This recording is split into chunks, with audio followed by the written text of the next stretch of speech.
Olá, pessoal, tudo bem? Mais uma vez estamos juntos, vivendo a oportunidade de conhecer a vida e a obra de um dos nossos acadêmicos, da nossa querida Academia Duque Caxiense de Letras e Artes. É com grande honra, com grande felicidade, que eu apresento a vocês a nossa querida acadêmica Solange Amaral. Solange ocupa a cadeira número 4 e tem como patrono Machado de Assis. Vamos ouvir atentamente a história dessa jovem acadêmica, que para mim é uma jovem acadêmica, toda a sua trajetória, todas as coisas que a compuseram, que construíram esse mosaico maravilhoso que é Solange Amaral. Com vocês, Solange por Solange. Olá, gente, boa tarde. Meu nome é Solange Maria Amaral da Fonseca. Eu nasci no dia 12 de outubro de 1960. Eu não sou tão jovenzinha assim, né, Sidney? E eu nasci gêmea, olha só, eu nasci gêmea de minha irmã Sônia, né? E eu tive uma infância relativamente feliz, como qualquer criança, né? Apesar da gente ter uma origem bastante humilde, minha família é uma família bastante humilde, mas nós tivemos uma vida muito feliz. Eu estudei basicamente em escola pública até meus 8 anos. Eu morava no bairro de Colégio e estudava na escola Luiz de Camões. Eu fiz até a segunda série lá. Depois nós nos mudamos para Vaz Lobo e eu fui estudar na escola Irmã Zélia, que era uma escola municipal também, do estado da Guanabara.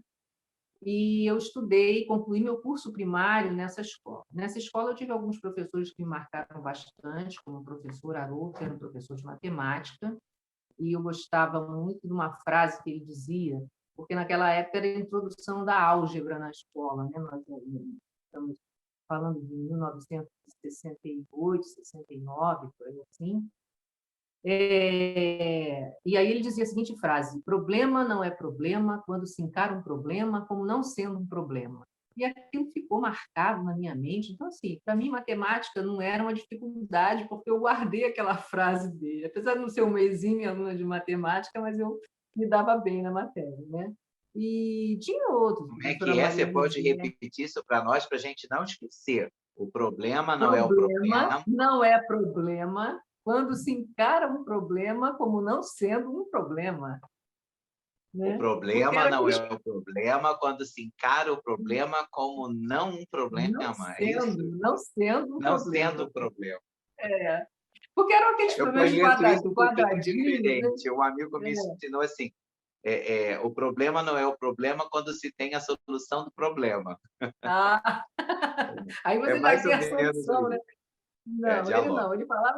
Ele falava da questão de você encarar aquela situação, um problema, como não sendo um problema, uma coisa que você pode, é capaz de resolver. Eu, pelo menos, interpretei assim, né? Então, isso ficou muito gravado na minha cabeça.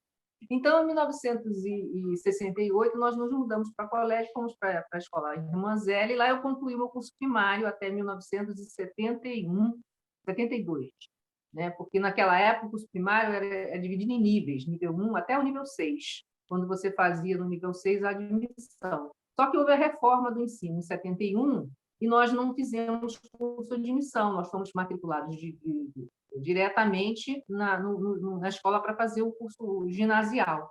Só que ali na região onde eu morava não havia escola com curso ginasial. Então, minha mãe me matriculou na escola João Marques de Reis, que ficava na Praça do Carmo. Era uma escola municipal, já do estado do Rio de Janeiro, que já tinha acontecido a fusão, né? E a gente foi estudar, eu e minha irmã fomos estudar nessa escola, que era próxima à casa da minha avó. Minha mãe ficou mais tranquila, porque era uma escola próxima da casa da minha avó. A gente tinha que pegar uma condução para ir para lá, né? Então, a minha mãe ficou mais tranquila assim. E lá eu concluí, nessa escola eu concluí o meu curso ginasial. E fui fazer o curso normal. Mas antes de eu fazer o curso normal, Sidney, eu quero fazer por que eu decidi fazer o curso normal, né? Porque quando eu era Ah, criança, eu adorava brincar de professora, né? Eu pegava os cotoquinhos de giz que ficavam lá na barra do quadro, que a professora deixava, e levava para casa. E aí, o quarto de dormir, tinha lá o armário, né, o guarda-roupa, as portas do guarda-roupa eram o meu quadro. E ali eu escrevia o dever das crianças, os meus alunos imaginários, né? Eu fazia toda aquela rotina de escola, tinha chamada, tinha tudo. Na minha sala de aula imaginária tinha de tudo. Meus alunos imaginários respondiam chamada, era uma coisa Gente. engraçada. Então, era uma coisa que sempre me encantou a escola, né?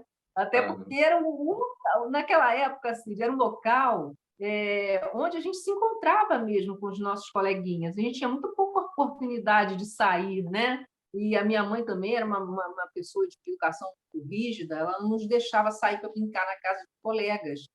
Os colegas que geralmente vinham brincar lá em casa, né? E o terreno era grande, essa primeira casa que eu morei em colégio, né? Então, as crianças vinham, a gente brincava. E eu também sou fruto de uma família com 4 crianças, sou eu e mais 3 irmãos.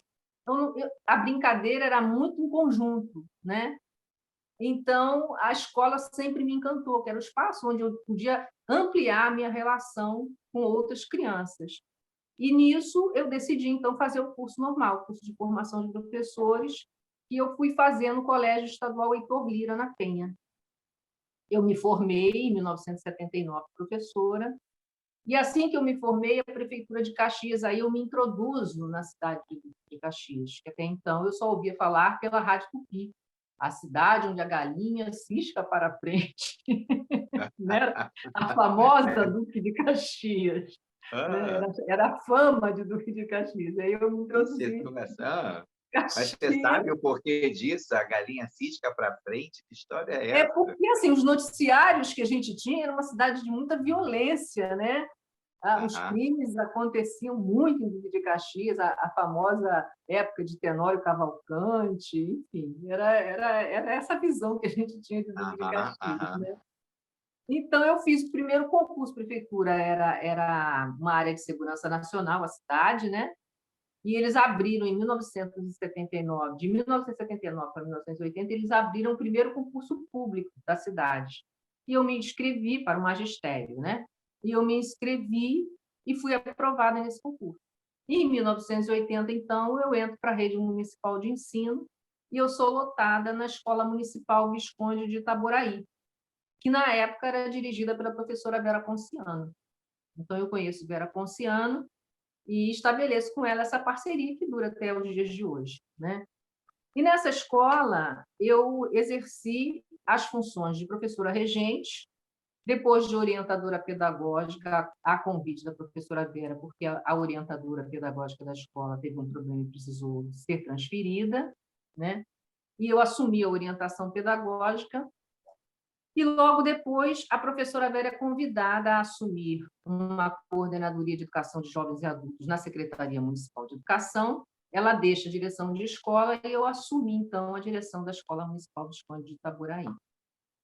Nesse Nossa, mesmo muito período, jovem, né? Muito jovem. eu tinha 29 anos, 28 para 29 anos, né? Aham. Mas nesse período, concomitantemente com o trabalho na Prefeitura de Duque de Caxias, nós também participávamos do projeto de educação de jovens e adultos, que era ligado à Fundação Educar. Vera era a coordenadora do trabalho, me convidou para que eu fosse fazer um teste na Fundação Educar, porque eles estavam abrindo vagas para supervisores, que fariam o trabalho de orientação pedagógica nas bases, que a gente chamava, que eram as salas de aula, né? Porque esse trabalho da Aham. Fundação Educar, ele se utilizou muito do trabalho das associações, dos espaços e do trabalho das associações de moradores. Naquela época era o PUD, do desenvolvimento de trabalho comunitário nas associações de moradores, né? Então, eu fui fazer esse teste, fui aprovada, então fui contratada como supervisora para trabalhar nas salas de aula do Polo Bar dos Cavaleiros, que era o polo onde eu e Vera trabalhávamos, né? Desenvolvíamos o projeto. Uhum. E aí essa experiência foi muito interessante, porque essa experiência me fez fazer um salto de qualidade no meu trabalho, porque eu saí daquela experiência intramuros de uma escola, uma única escola, que eu trabalhei 17 anos na escola, eu nunca conheci uma outra escola, a não ser a Visconde de Itaboraí, né, Nossa. até então. Então, eu passei a ter uma experiência comunitária da educação, ligada à educação de jovens e adultos, que foi riquíssimo, né? Nós recebemos, Vera até mostrou no depoimento, a visita do nosso ministro Paulo Freire na nossa escola. Aham. E Então nesse, você e também nesse viveu essa situação naquele momento. Sim, sim. E era um trabalho interessante, porque era um trabalho que a gente desenvolvia uma formação continuada dos professores. Toda sexta-feira, nós parávamos e fazíamos a capacitação dos professores daquele projeto. E essa experiência foi muito enriquecedora, e em 1990, ela me serviu de base no trabalho que eu desenvolvi na Secretaria de Educação, porque eu sou convidada, em 1990, a assumir a direção da Secretaria Municipal de Educação, com a saída da professora Dalva, que até então era a secretária. Dalva sai da Secretaria de Educação para assumir a sua vaga como vereadora. Ela tinha sido eleita vereadora, então ela Aham. sai para assumir a cadeira na Câmara, né? E eu assumi a direção da Secretaria de Educação. Então, nessa época, eu levei toda essa experiência do projeto comunitário que eu desenvolvia junto com Vera no projeto Baixada, né? E uma das primeiras coisas que a gente fez foi levar uma ideia para dentro da secretaria de uma educação mais voltada para as crianças menos favorecidas. Era a época, Sidney, da criação do Estatuto da Criança e do Adolescente. E nós Nossa. levamos um livro que era chamado, deixa eu ver aqui o nome, Criança é Coisa Séria, da Rosiane Moraes, que você ouviu falar, que é um livro Uhum. que fala especificamente sobre a criança de rua. A rua não é lugar da criança, a rua é um lugar de passagem, né? Porque a escola é o local onde a criança tem a oportunidade da sua formação. E nós levamos essa ideia para dentro da Secretaria de Educação e começamos a trabalhar nesse sentido, né? E também nós tínhamos uma outra questão, que até então as escolas elas não eram mantidas financeiramente pela Secretaria de Educação nem pelo governo. As escolas cobravam caixa escolar. E muitas escolas, inclusive, proibiam as crianças que não tinham dinheiro da Caixa Escolar de frequentar, que não acontecia na Visconde Itaboraí. A Visconde Itaboraí sempre teve uma ideologia de você não impedir a criança de frequentar. Se ela não tivesse uniforme, se ela não tivesse dinheiro da Caixa Escolar, a gente buscava um meio de que essa criança pudesse ser atendida, né? Então, quando eu cheguei, junto com a minha equipe, à Secretaria de Educação, nós conversamos, na época, com o prefeito Idéquio sobre a possibilidade de extinção da cobrança da Caixa Escolar. E foi o que aconteceu. E com a extinção da cobrança da Caixa Escolar, alguma coisa precisava substituir, porque as diretoras se utilizavam do dinheiro dessa cobrança para comprar material escolar, para comprar merenda escolar, né? Para comprar material que a escola precisava para que os professores pudessem fazer os seus trabalhos, e era muito pouquinho, né? Então, era muito precário, na realidade, a situação era muito precária nas escolas. E nós extinguimos a cobrança de caixa escolar e a prefeitura, então, passou a assumir essa responsabilidade. Então, nós começamos a comprar o gás, porque até então a escola tinha que se virar para comprar o gás. Fizemos um contrato com a Ultragás, se não me engano, em Caxias, Ultragás, né? Acho que era nessa época. E começamos a comprar o material pedagógico dos alunos, caderno, lápis, folha de papel ofício dos professores, máquina de escrever, arquivos, porque as escolas não tinham nem local para guardar as coisas, compramos arquivos, enfim, compramos todo o material de infraestrutura para um bom funcionamento de uma escola. Então, isso também foi um aspecto muito importante, acredito eu, na época, né, para que as escolas pudessem melhor funcionar e melhor atender as nossas crianças. Então a gente pode dizer para as pessoas e quem vai nos ouvir, quem está nos ouvindo, que a participação da professora Solange Amaral à frente da Secretaria de Educação foi revolucionária na sua época, né? Quebrou Sim, uma série de paradigmas e sim. tornou a escola mais inclusiva. Sim, com certeza, Sidney, porque era muito difícil, sabe? Era uma falta de estrutura completa. Até porque muitas escolas no nosso município funcionavam em prédio cedido, né? E quando você tem a questão do prédio cedido, você tem a questão de que quem é responsável, né? Muitas vezes a associação de moradores ou a igreja que cedia o prédio não tinha condição de manter aquele prédio, né? e a prefeitura, por sua vez, também não fazia adequadamente essa manutenção. Então, eu acho que foi um período bastante inovador, bastante profícuo, né, para a nossa educação no município. E na área pedagógica, Sidney, a gente começou a discussão, quer dizer, começou não, nós demos continuidade à discussão do plano de carreira, que até então nós não tínhamos, o plano de carreira dos profissionais de educação de Duque de Caxias. Concluímos essa discussão junto com o Sindicato dos Professores de Duque de Caxias, que era o CEP, já na época, né? E aprovamos na Câmara, junto à professora Dalva Lazarone, que começou esse trabalho de discussão na Secretaria, nós apenas temos continuidade, e foi aprovado, então, o plano de educação, o plano de carreira de educação do município de Duque de Caxias. Isso foi na sua gestão também? Sim, na minha gestão. A conclusão desse trabalho foi na minha gestão, né? E a questão da pedagógica, né? O que a gente propôs em termos de trabalho pedagógico dentro da Secretaria de Educação? Nós tivemos dois grandes eixos. Primeiro, aquele eixo de atender as crianças com maior dificuldade, as crianças menos favorecidas dentro do espaço escolar. Segundo, era o desenvolvimento de algumas habilidades, né? Nós fomos procurados, na época, pela bailarina Rita Serpa. Rita Serpa desenvolvia um trabalho na Igreja do Pilar, com algumas crianças da Escola Municipal Nossa Senhora do Pilar, né? E ela queria expandir esse trabalho para outras crianças, para atender a outras comunidades, até para se tirar o estigma de que o balé era especificamente para as camadas mais favorecidas e para meninas, né?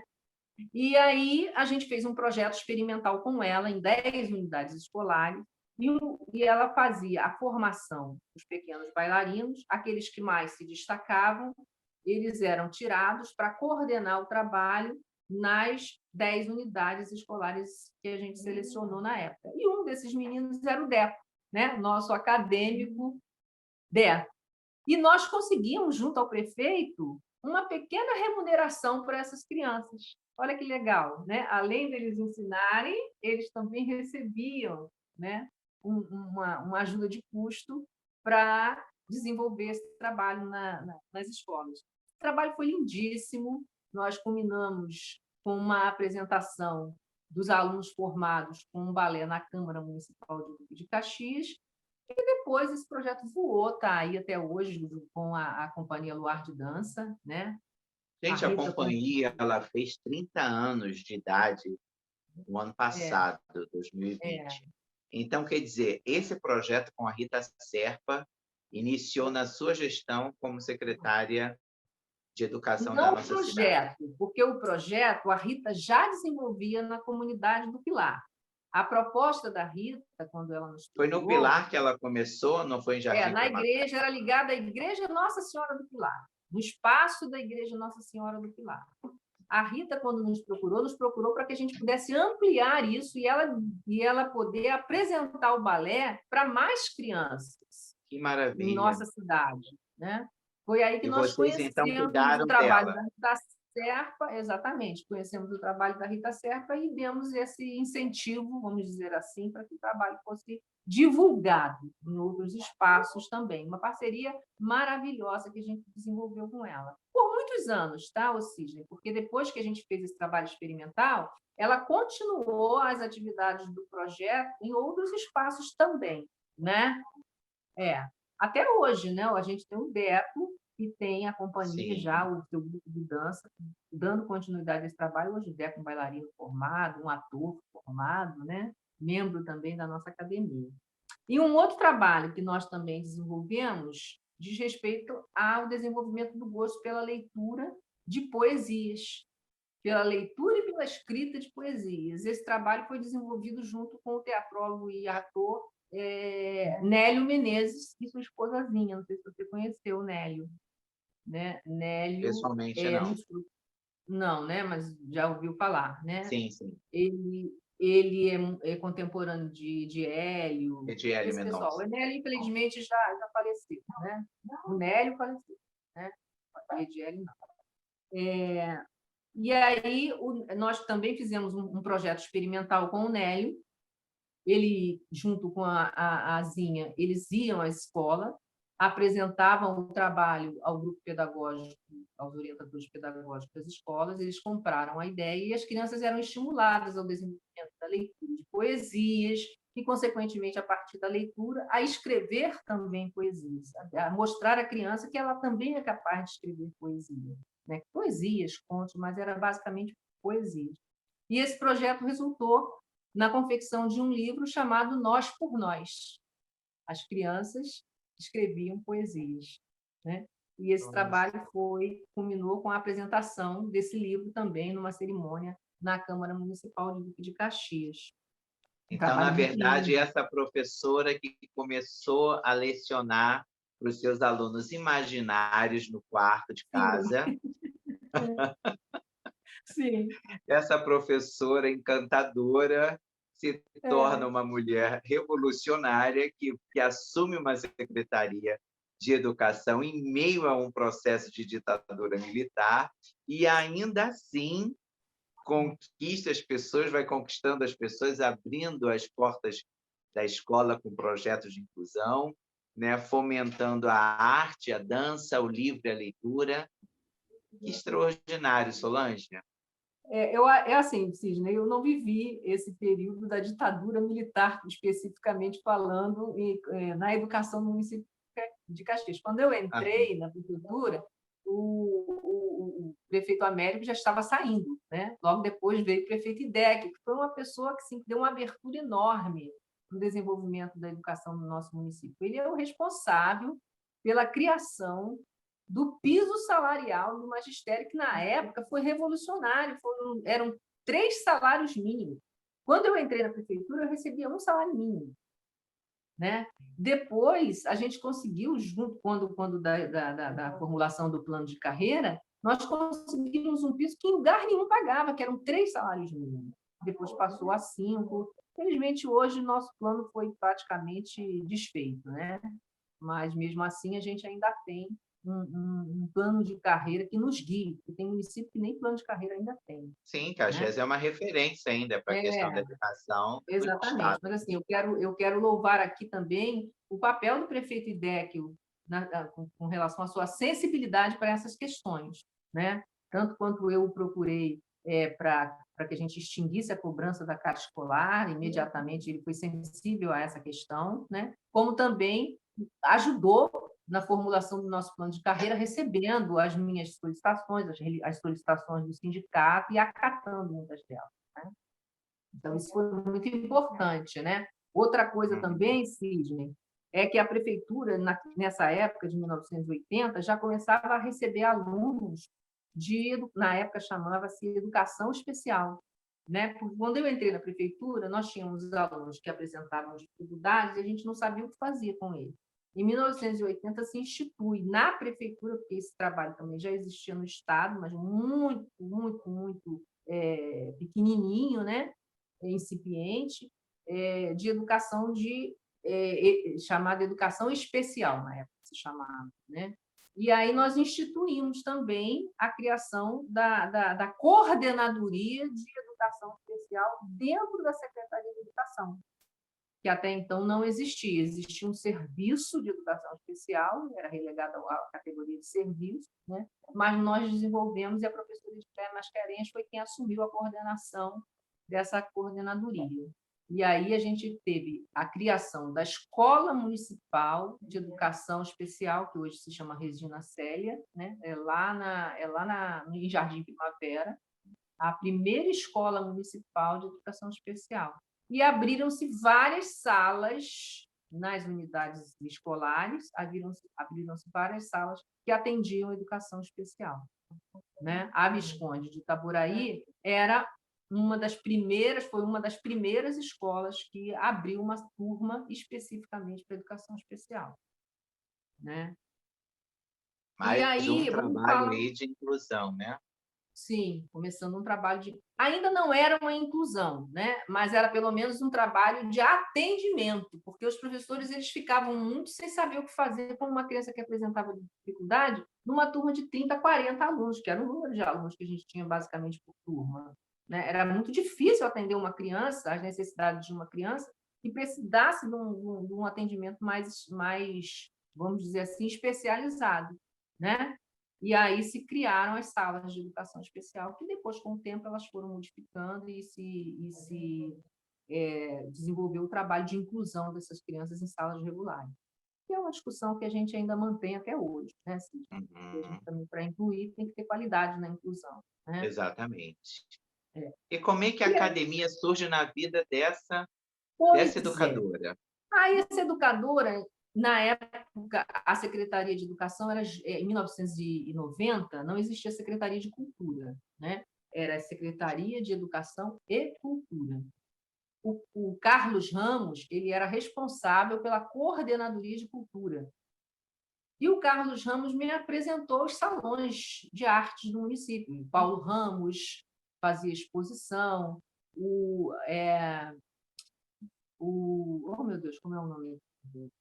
Barbosa Leite, né? Vários outros Marcos artistas da Bonfim. cidade, né? E o Carlos Ramos, então, me apresenta esse mundo que eu não conhecia até então, ligado à cultura, e eu começo a me relacionar com os lançamentos de quadros, as galerias, as pinacotecas que se desenvolviam nos pequenos espaços do município. Geralmente, na época, não existia ainda o Instituto Histórico, mas a Câmara era um espaço de exposição.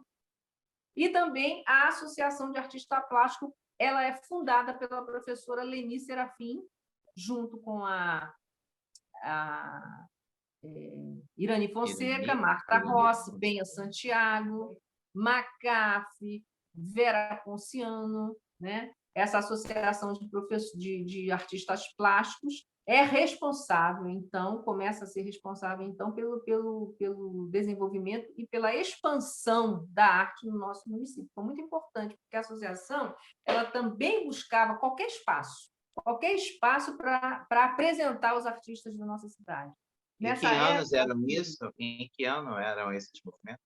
era 93, eu já estava quase que saindo da Secretaria de Educação já. Hum. 93, eu saio da Secretaria de 93 para 94, eu fico até 94, né? E aí a associação começa a ocupar um espaço na minha vida. Eu sou convidada, muitas vezes convidadas para as exposições, e eu sempre procurava comparecer. Teve uma das reuniões em que veio o prefeito de Trèbes, da França, aqui, porque eles tinham feito uma premiação ao Messias Neiva, né? E eles vieram apresentar esse trabalho do Messias na Associação de Artistas Plásticos. E a associação funcionava, sabe onde? Aqui, na Rua Barão de Triunfo, onde era a casa da Leni Serafim. Ainda é a casa dela, no terraço. Ali era o espaço onde os artistas se encontravam, né? E esse universo é apresentado para mim dessa forma, né? Aham. E aí eu recebi da própria Academia de Letras, porque nessa época a Marta pertencia à Academia, à ADLA, a Vera pertencia à ADLA, o Messias pertencia à ADLA, né? O Quixaba, que às vezes também frequentava a associação, pertencia, era o presidente da época, né? Da Academia de Letras. E eu recebo um título de sócia benemérita da Academia pela possibilidade que eles me dão de participar desses encontros e do incentivo que, de uma forma ou de outra, eu procurei começar a dar ao trabalho dos artistas da nossa cidade. E também uma outra coisa que foi desenvolvido é que a Papelaria Itatiaia sempre foi um espaço de referência na formação profissional dos professores na nossa cidade. E a papelaria ela funda um espaço que é dentro da Papelaria Itatiaia, chamado Salão de Artes Aloysio Garcia Campos. Era um espaço da parte de cima da Papelaria Itatiaia, onde tanto a Penha Santiago, quanto a Marta Rossi, quanto a Vera Ponciano, quanto a Leni Serafim, a gente desenvolvia, e eu também como convidada, né, a gente desenvolvia encontros com as professoras formandas do Instituto de Educação, as meninas que estavam fazendo o curso de formação de professores do curso normal aqui em Caxias. E a gente desenvolveu várias oficinas, tanto de poesia, quanto espaços de apresentação de galerias dos artistas, né? E teve um encontro que foi destinada a cegos, a deficientes visuais e cegos também, né? E foi através desse trabalho que a gente também desenvolveu um outro trabalho ligado à literatura, que foi, basicamente, eu nunca tinha feito isso, Cid, mas a gente fez uma peça do livro da Dalva chamado Urubu Rei, esse livrinho aqui. Esse livro ele tem um CDzinho, porque a história é toda cantada. É uma história muito interessante que fala da questão da importância desta ave, o urubu, né, para o equilíbrio ecológico do nosso sistema Do ecossistema, né? do nosso ecossistema. E a gente fez, eu e Vera fizemos uma apresentação. A peça está até aqui, o Urubu Rei do Brasil. Agora, você imagina, eu sempre fui uma pessoa muito tímida, Cisne, muito tímida. Eu ter que me expor com alunos cegos, alunos deficientes visuais, numa apresentação, porque tudo tinha que ser falado e cantado, né, para que eles pudessem entender, já que eles não tinham a visão, né, para ler o livro, para ler a história. Então, eu lembro que o CD a gente não tem como cortar as músicas, eu peguei uma fita cassete, ia gravando a cada momento que a gente fazia, contava a história, que introduzia uma música, a gente tocava lá a musiquinha do cassete para coisar, e depois tinha umas apresentações. Enquanto eu fazia lá os movimentos do urubu voando, a Vera ficava falando para eles o que eu estava fazendo, né? Nossa. Escrevendo a cena para que eles pudessem entender a história. Um momento muito lindo, né? A Vera está aqui do meu ladinho. Né? Então, eu acho que foi isso tudo que foi me levando, de uma certa forma, até a academia, porque eu recebo, então, o convite do professor Quixaba, né? E a quem me apresenta é a professora Vera Ponciano, para assumir uma cadeira, porque o doutor Ricardo Augusto de Azevedo Viana tinha falecido, né? E abriu uma vaga na cadeira 4, que era a cadeira Machado de Assis. E eu sempre gostei muito de Machado de Assis, fiquei encantada, né? O bruxo do Cosme Velho sempre me encantou, né?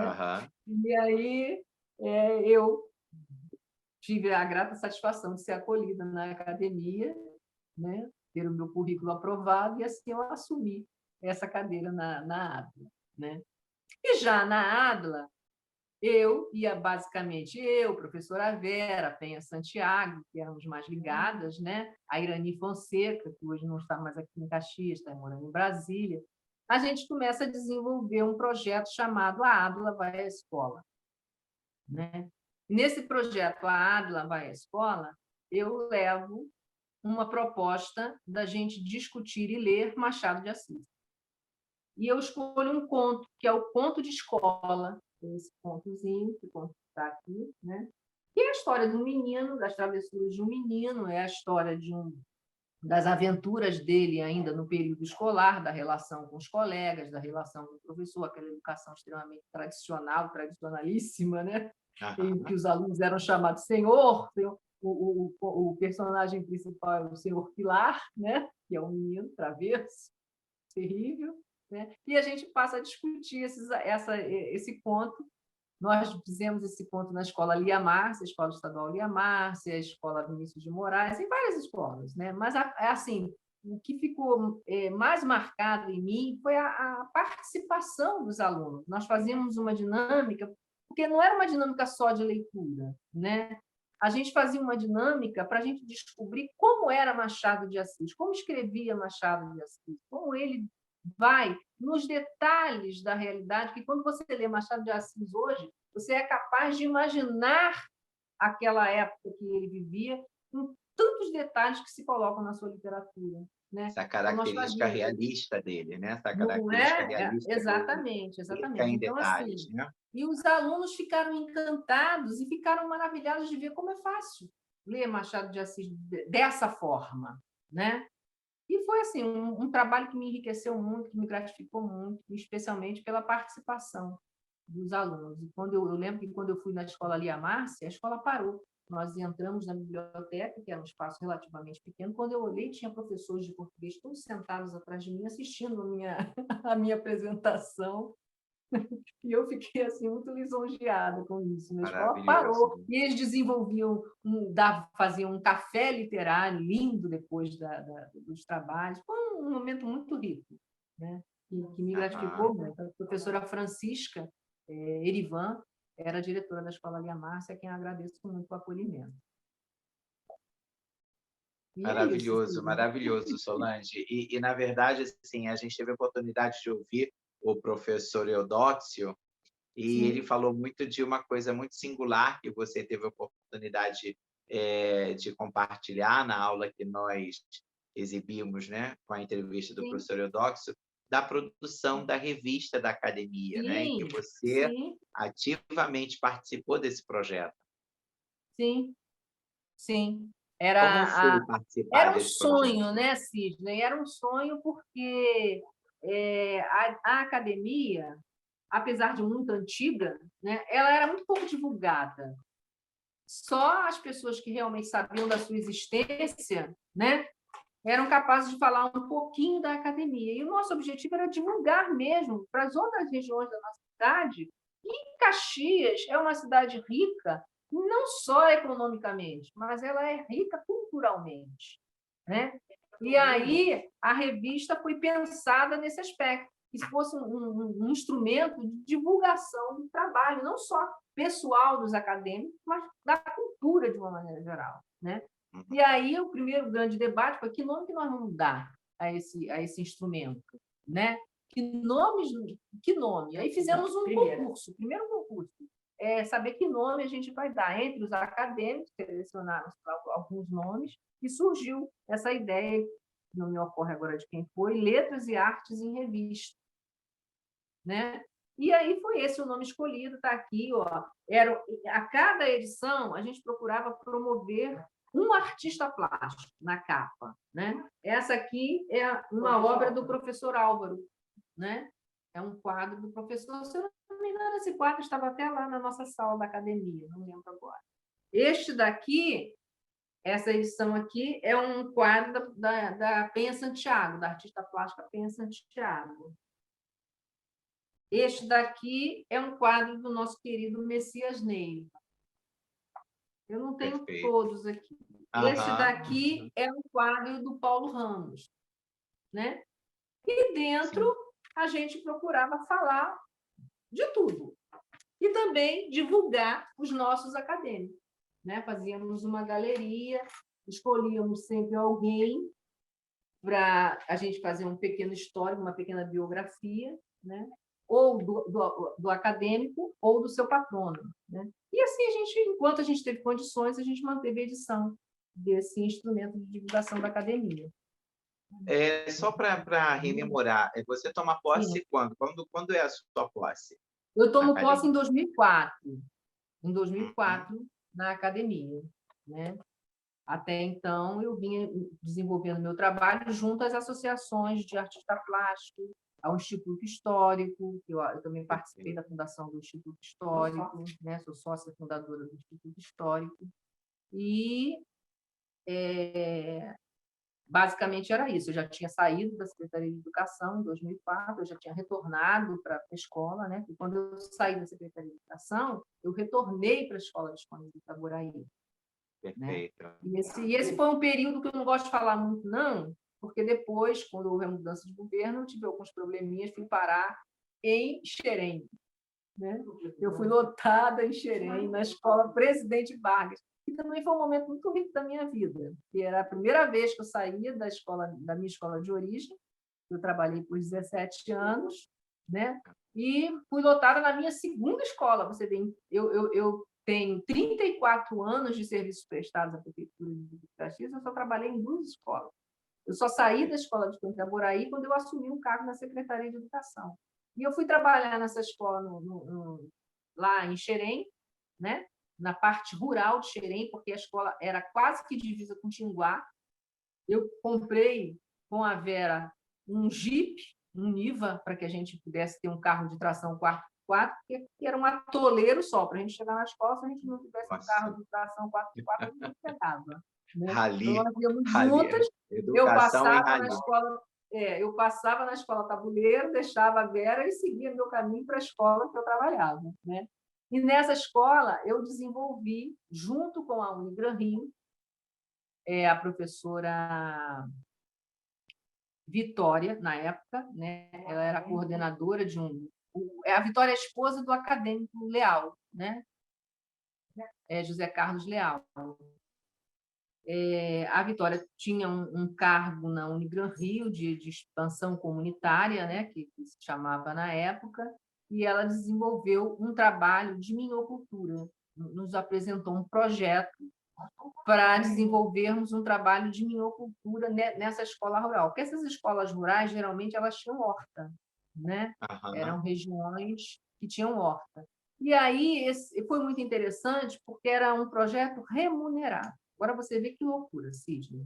Eu não lembro agora o valor exato, mas era um valor, vamos dizer assim, que hoje poderia corresponder a uns R$ 500, talvez, por aluno, né? Não sei te precisar agora o quanto era na época, mas era um valor alto. E aí, como pagar esses alunos se não existia conta bancária, se não existia nada? E eles nos fizeram uma proposta. Vocês topam de todo mês vir aqui, pegar o dinheiro e levar esse dinheiro para os alunos? Aí eu falei, meu Deus, que risco, né? Nossa, mas que responsabilidade, hein? como não fazer, né?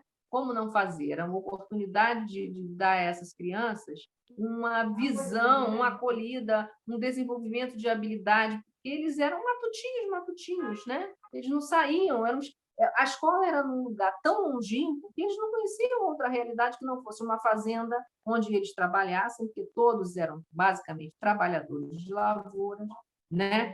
Eu lembro que eu tinha alunos que trabalhavam em plantações de goiaba, e eles chegavam com as mãozinhas todas encardidas de amarelo ou vermelhinho. Aí eu perguntava o que era aquilo, e eles diziam que era o agrotóxico que usava nas goiabeiras para que não dessem bichinhos. E aí esse projeto, através desse projeto de minhocultura, a gente pôde trabalhar outras questões, como a questão do uso do agrotóxico, do uso de equipamentos de proteção, sabe? Para que as crianças pudessem, pelo menos, se não poder cobrar isso do patrão, né, para qual eles trabalhar, mas pelo menos ter consciência de que eles precisavam se utilizar de um instrumento de proteção, porque aquele veneno é tóxico, né? Aí, Sidney, nós desenvolvemos esse trabalho, fizemos os minhocários. A Unigran Rio dava todo o material, comprou a manilha, porque era feito com manilhas na época, né? Comprou a manilha, comprou as minhocas californianas, a terra, e aí a gente começou a fazer uma campanha junto às merendeiras para que elas, então, não jogassem mais os lixos orgânicos fora, as cascas de legumes, coisas que eram utilizadas no minhocário. Então, era um projeto que envolvia toda a comunidade escolar, não só os alunos, né?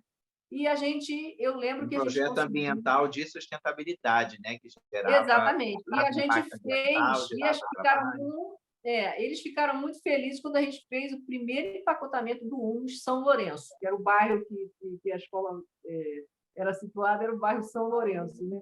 E a gente empacotou, peneirou lá, deu o prazo do minhocário poder funcionar, então nós peneiramos e fizemos o empacotamento do primeiro saquinho de humus, que cada criança levou o seu para vender, o seu, um só não, vários, né? Para poder vender ou utilizar na sua horta caseira, né? E as crianças eram pagas por esse trabalho. Que maravilha. Eu lembro que era assim, a escola funcionava em um turno, porque eram 4 turmas essa escola. Ela funcionava em um turno, basicamente, de 7 ao meio-dia, e na parte da tarde eu ficava, porque não eram todos os alunos da escola, a gente escolheu uma turma de 30 alunos, né? E esses 30 alunos ficavam depois de meio-dia comigo na escola, eu e eles sozinha, o diretor ia embora, os outros professores todos iam embora, e nós ficávamos lá até mais ou menos 3h30, 4 horas, né? Desenvolvendo essas aulas e esse trabalho no minhocário. Mas foi muito enriquecedor. Nossa, foi uma experiência maravilhosa. Eu agradeço até hoje essa experiência. Até hoje eu Que tenho aqui na minha casa o maravilha. meu Não, é tão minhocário, sabia? interessante você falar disso. É É, tão interessante você falar disso, porque aí a gente vê a pluralidade e a versatilidade que nós temos, né? E que a exato. gente pouco sabe da vida dos nossos parceiros, de quem está ao nosso redor, que promove a arte, promove a cultura.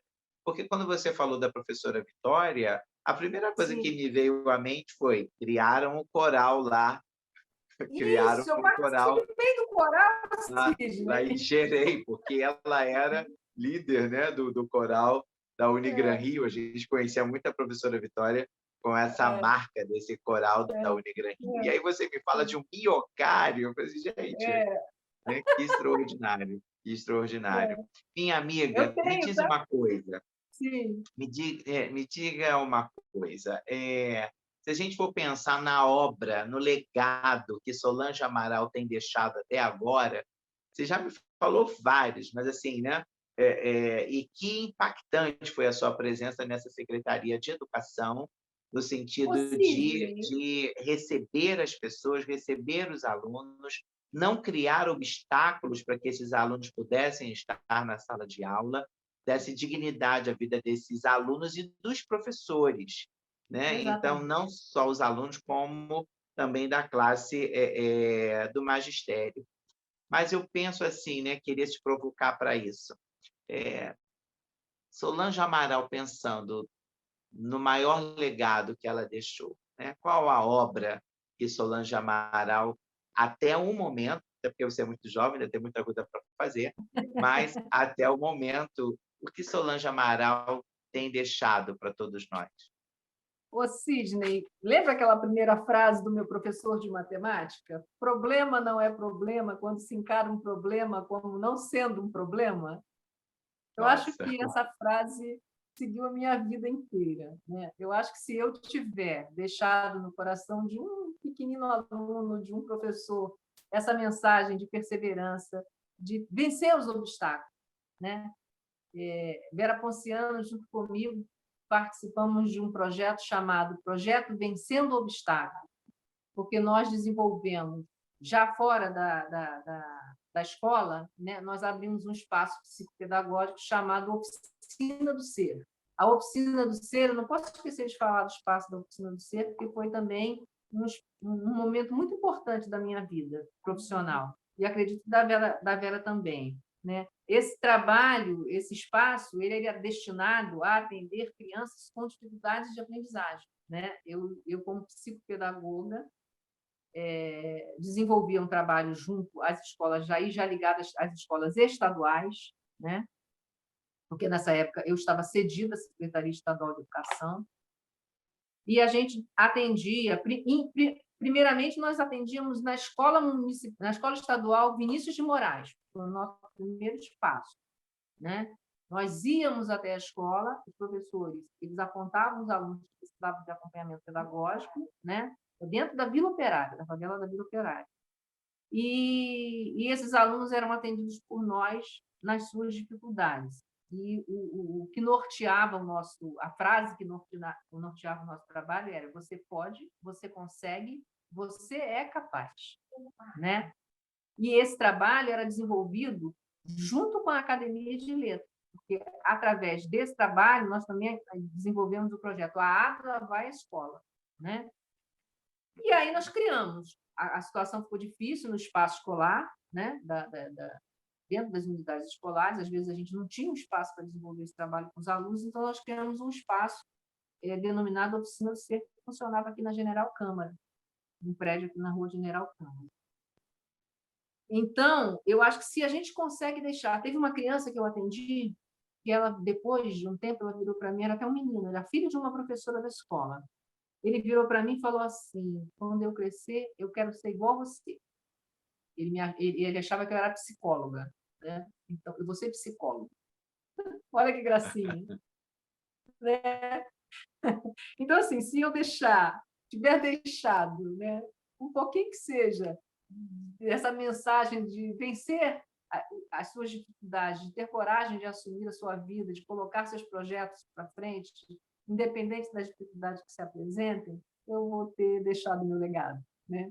E teve uma época da minha vida que eu fiz parte da consecução desse livro aqui, Verdadeiros Rostos, né? Que foi Nossa, desenvolvido no lindo. espaço da Oficina do Ser, né? A gente Ah, aqui tem pessoas ligadas à literatura, ligadas à arte, e pessoas simplesmente que gostavam de poesia, mas que nunca tinham escrito, né? E que foram incentivadas a escrever. Entre elas, eu nunca tinha escrito, né? Eu tinha meus escritos guardadinhos, mas eu nunca tive coragem de expor.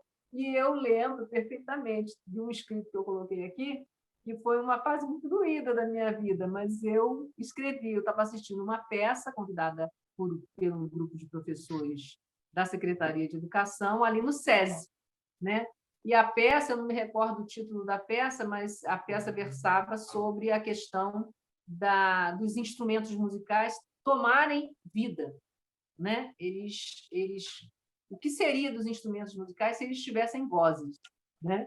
Então, cada instrumento se apresentava, foi uma peça muito interessante, uma metáfora muito interessante, né? E aí eu escrevi a seguinte trovinha, não é trovinha, uma estrofezinha que faz parte aqui da contracapa do nosso livro. Prefiro hoje ser coisa, coisa que transborda sentimento, sentimentos que falam do meu eu aviltado, humilhado, porém sonhador, de um sonho lindo, embora adormecido, mas esperançoso no dia de amanhã.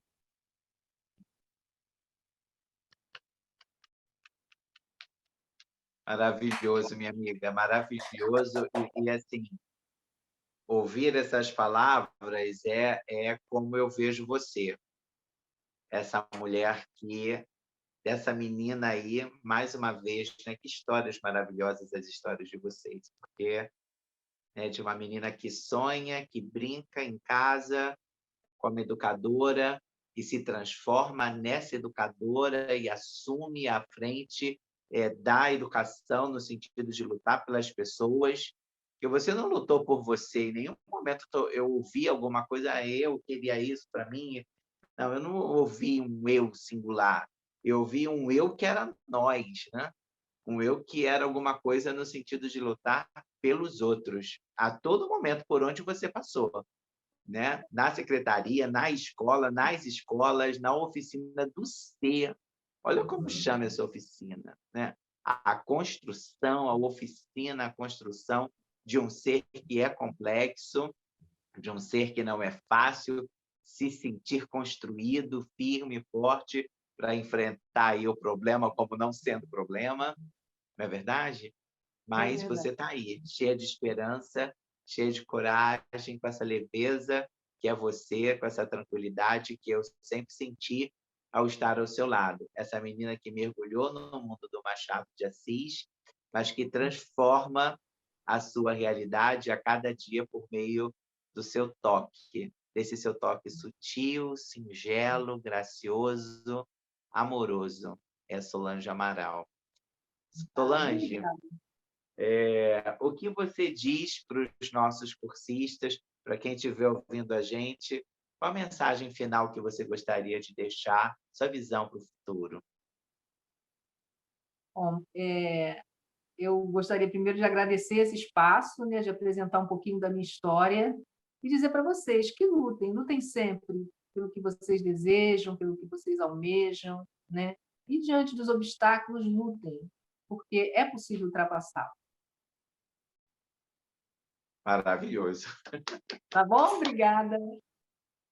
A gente que agradece, eu que agradeço. Meus queridos, essa foi Solange Amaral, nossa querida acadêmica, ocupante da cadeira número 4, e que tem a honra, né, de ter como patrono Machado de Assis. Muito obrigado, Solange.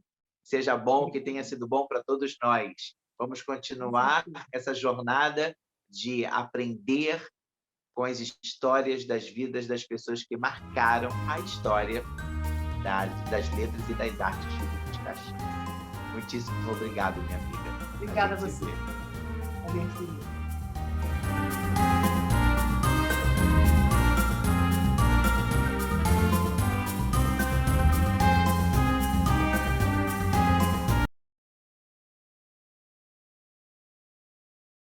Opa, opa, opa. E aí, pessoal? Olá! Oh, Cid, Valeu. foi tão lindo assistir. Obrigada É pela... bom assistir, né? Me deixou muito à vontade. É bom assistir.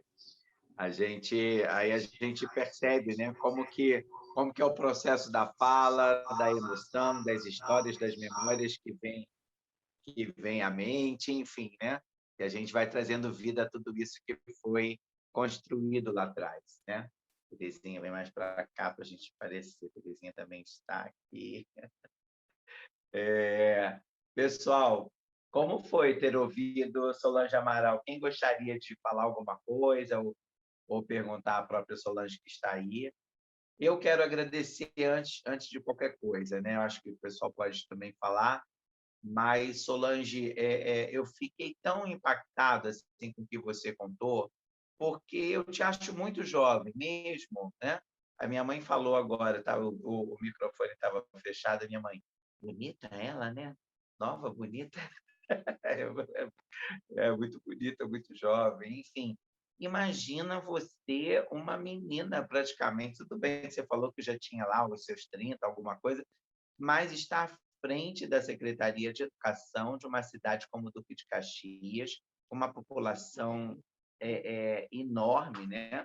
Uma população gigante como é a nossa. Claro que, né, há cerca de 20 anos atrás a população era menor, mas, enfim, 20, 30 anos atrás. De qualquer forma, a cidade sempre teve um peso muito grande no estado do Rio de Janeiro como um todo, né? Caxias sempre foi muito observada, de um modo geral.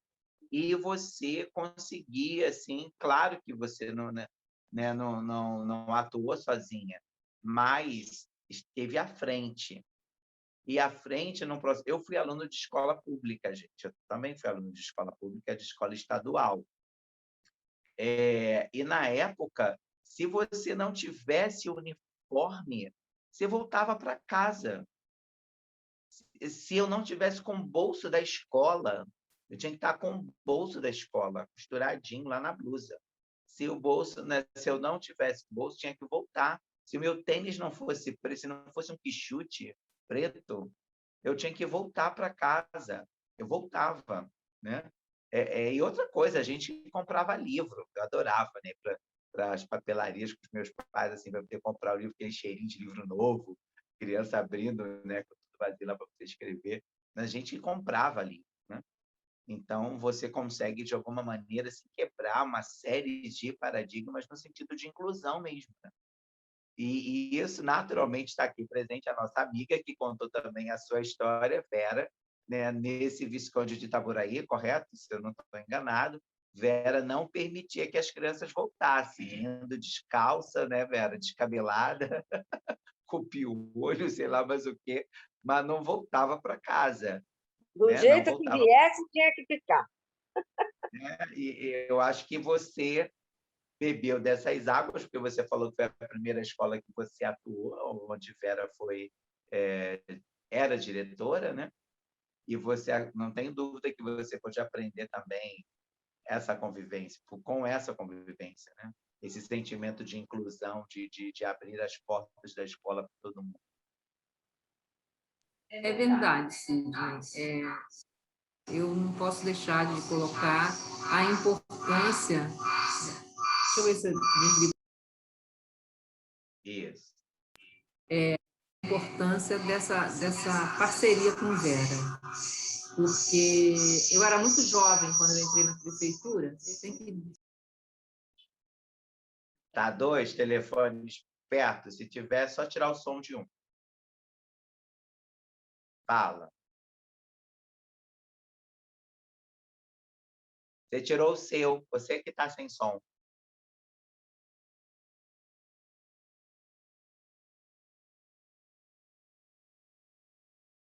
Você que ficou sem som.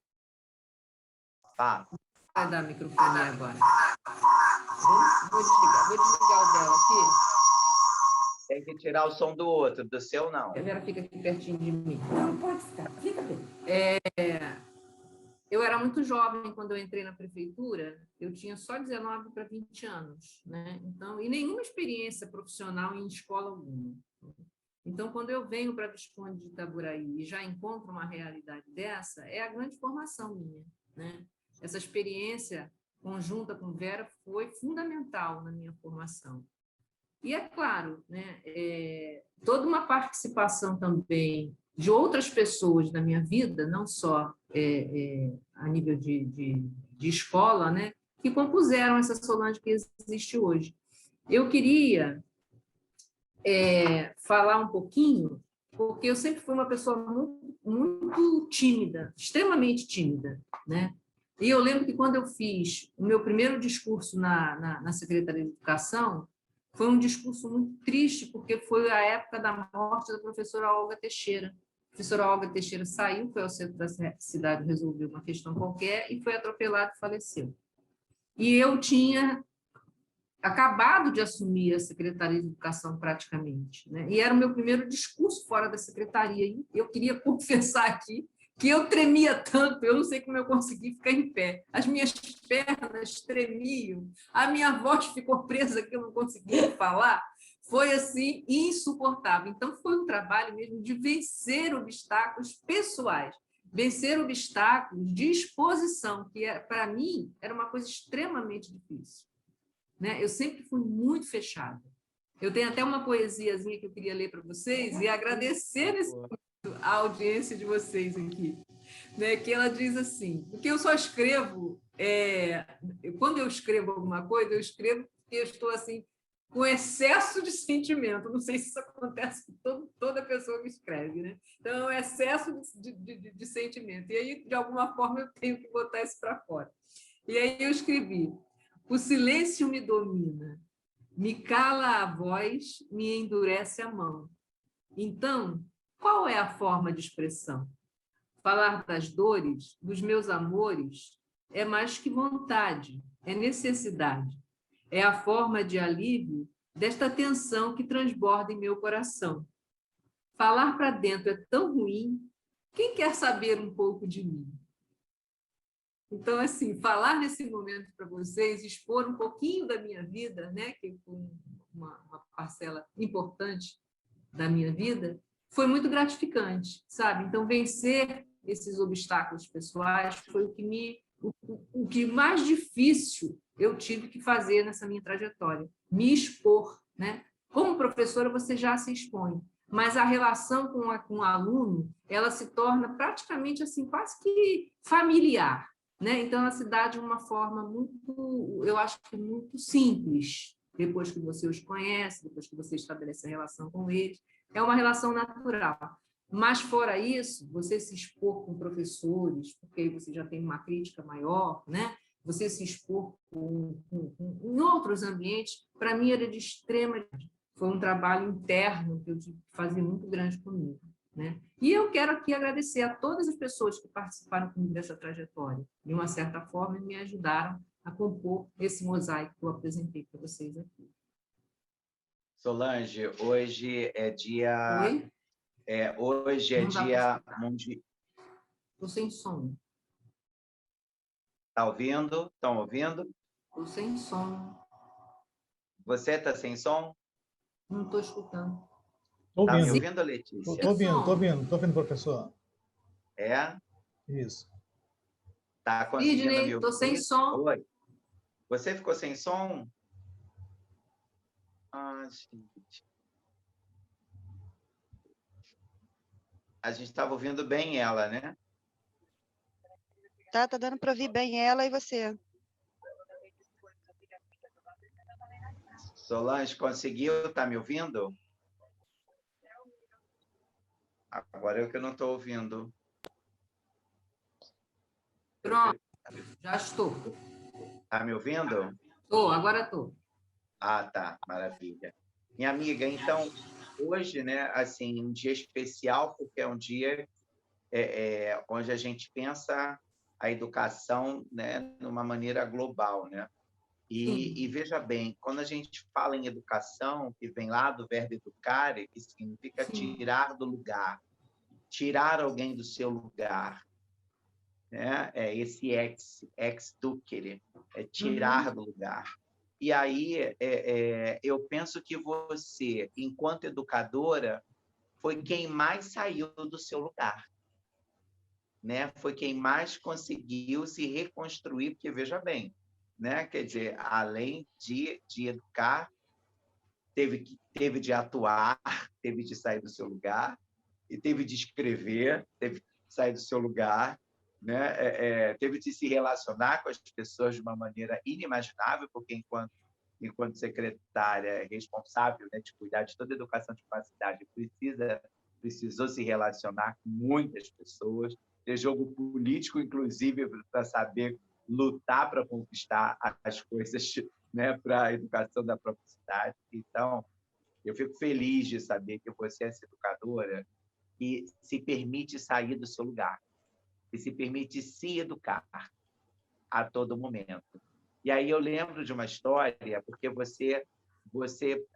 que eu percebo de Solange é que valoriza tudo, aproveitou tudo, aproveita tudo, todas as relações, né? E consegue enxergar valor em todas as coisas e pessoas. Aí eu lembro de um apólogo do Machado de Assis, né? Não sei se você lembra dessa historinha de um apólogo, que é a briga entre a agulha e a linha para saber quem é que cose, quem é que costura, quem é que vai lá no vestido da baronesa, né? Dançar nos bailes. Afinal de contas, quem é que cose? Aí a agulha está lá falando que vai à frente, furando o pano, tal, e a linha fala, não, mas eu que prendo, eu que junto, etc. e tal. E depois, quando a costureira termina, né? Tira a agulha, coloca a agulha de volta na sua caixinha, e a linha brincando diz quem é, e agora, né? Quem é que vai no baile com a baronesa, nesse vestido? É você, É lindo, tola, é lindo isso. diz para mim, aí vai um alfinete, né, de cabecinha pequena, o alfinete, né, na sua sabedoria de alfinete, fala assim, tola, viu? Faz como eu, né? Onde me espetam, eu fico. Né? E aí a agulha fica triste e tal, né? Aí o autor, o narrador diz assim, contei essa história para um professor de melancolia que disse que também abriu muito caminho para muita linha ordinária. Eu já abri muito caminho para muita linha ordinária também. Mas, na verdade, né, eu, pelo menos, aprendi com essa história de um apólogo que todos têm a sua importância. Com certeza. Cada sim. um tem o seu papel. Ninguém faz nada sozinho, né? Ninguém faz nada sozinho. Eu acho que você tem esse olhar da complexidade, da importância que cada elemento tem dentro de um contexto, dentro de uma realidade. Eu acho que isso é um grande valor que você tem. Me orgulho muito de ser seu amigo. Talvez seja porque eu nasci gêmea, viu, Sidney? Ainda tem outra, né? Solange 2. É Sônia o nome dela. A sua irmã não ouça eu falar isso. Solange 2, não. Ela Enfim. Gente, alguma consideração? Alguém quer falar alguma coisa com Solange, Cleuci, Vinícius, Letícia? Quem mais estiver por aí? Maria Boa Paula. noite. Maria Paula. Vinícius aqui. Vinícius. Tudo bem? Eu não vou abrir a câmera que eu estou no celular, né? E o sinal está um pouco ruim, está falhando. Mas, na verdade, eu gostaria de parabenizar, né, a professora Solange pela maravilhosa história. Né? Fiquei bastante feliz em poder ouvir, né, a contribuição, principalmente a parte da contribuição quanto à educação especial, né? Porque hoje a gente, de fato, percebe que é algo que eu estou fazendo um curso, né, de educação especial e a pós-graduação, e venho percebendo o quanto é desafiador, né?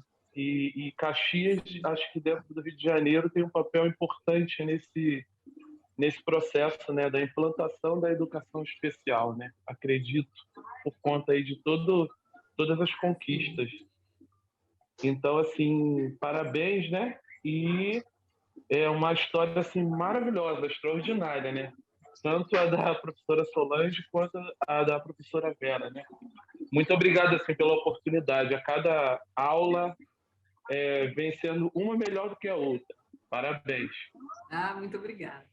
Eu quero também louvar o trabalho da equipe de coordenadoria de educação especial da época da Secretaria de Educação, que era dirigido pela professora Edicleia Mascarenhas, que hoje está na UERJ, formando, né, professores também na área de educação especial. Ela mantém um trabalho muito bonito de formação de professores de educação especial lá na UERJ e trabalha também ativamente no nosso município ainda, né? Perfeito. Eu tive a amigos, oportunidade então. de ler algum material dela, bem Sim. bacana. É muito legal. O trabalho de inclusão que ela defende também, muito bonito. Muito bom. Meus amigos, então, não vamos esquecer esse mantra que é um pouco longo, mas eu não esqueço mais, né? O problema não é o problema, Não é problema quando se entende o problema como não sendo problema. Sendo um problema. Exatamente. Consegui! Boa noite, gente. Vamos fazer nossa foto? Vamos bater a nossa foto. Maria! Eu amei a sua história. Beijo para Meu você. amor, obrigada. Ó, pra Tomara que você, te inspire, Maria! tá bom? Tá. Vamos abrir as câmeras, por favor, para a gente tirar a foto. Calma aí, 7, 8. Maria! Bota o rostinho. Oi, diretor. Foi sim, obrigado. Tá bom. Gente, eu que agradeço. Sexta-feira tem mais. Diretor, quem vem na sexta? Deco Batista. Oi, Deco Batista. Nosso bailarino Deco Batista. Tem uma trajetória maravilhosa, não só em Caxias, no Rio de Janeiro, mas na Europa. Muita coisa para a gente conhecer. Nossa, é uma história linda. Luar de Dança, que hoje tem uma frente o nosso primeiro acadêmico bailarino, Deco Batista. Fruto dessas duas aí, ó. Não é assim. Obrigado, gente. Deco, obrigado. Ele vai contar a historinha por ter dele. dado Nós só salário, demos um espaço. o primeiro salário deles. Muito obrigado. Ele vai contar a história Era linda. muito menininho. A história linda que ele conseguiu construir. Obrigado, Eu gente. não Até a esqueço, próxima. sabe, Sidney? Sidney, quando eu vi o Deco no Fantástico, eu chorei igual criança. Nossa. E o Deco já apareceu até no Fantástico. Dançando. Maravilhoso. Tchau, gente. Gente, muito Maria. obrigado. Até Muito sexta. obrigado. Parabéns. Vamos que vamos. Tchau, tchau. Tchau, Maria. Tchau. Linda. Tchau, tchau. Tchau.